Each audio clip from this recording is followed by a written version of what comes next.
Teachers വേൾഡിൻ്റെ പുതിയൊരു വീഡിയോയിലേക്ക് ഏവർക്കും സ്വാഗതം. 2026 പൊതു അവധി ദിനങ്ങൾ പ്രഖ്യാപിച്ചു. അവ ഏതെല്ലാമെന്ന് നമുക്ക് നോക്കാം.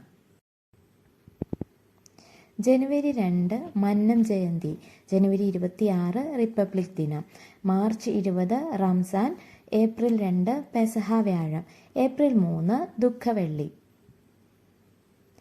April 14 Ambedkar Jayanti, April 15 Vishu, May 1 May ദിനം, May 27 Bakrid, June 25 Muharram, August 12 Karkidaka Vavu, August 15 സ്വാതന്ത്ര്യദിനം, ഓഗസ്റ്റ് 25 ഒന്നാം ഓണം, ഓഗസ്റ്റ് 26 തിരുവോണം, ഓഗസ്റ്റ് 27 മൂന്നാം ഓണം, ഓഗസ്റ്റ് 28 നാലാം Onam, Sree Narayana Guru Jayanti, Ayyankali Jayanti, September 4 Sri Krishna Jayanti, September 21 Sree Narayana Guru Samadhi, October 2 Gandhi Jayanti, October 20 Mahanavami, October 21 Vijayadashami, December 25 Christmas.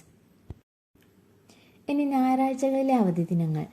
Mahashivratri February 15, Easter April 5, Deepavali November 8.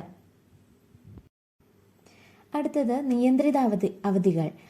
അയ്യ വൈകുണ്ഠസ്വാമി ജയന്തി മാർച്ച് 4, ആവണ്യാവിട്ടം ഓഗസ്റ്റ് 28, വിശ്വകർമ്മ ദിനം സെപ്റ്റംബർ 17. വീഡിയോ ഇഷ്ടപ്പെട്ടാൽ ലൈക്ക് ചെയ്യുക, ഷെയർ ചെയ്യുക, സബ്സ്ക്രൈബ് ചെയ്യുക. പുതിയൊരു വീഡിയോയുമായി വീണ്ടും കാണാം. താങ്ക്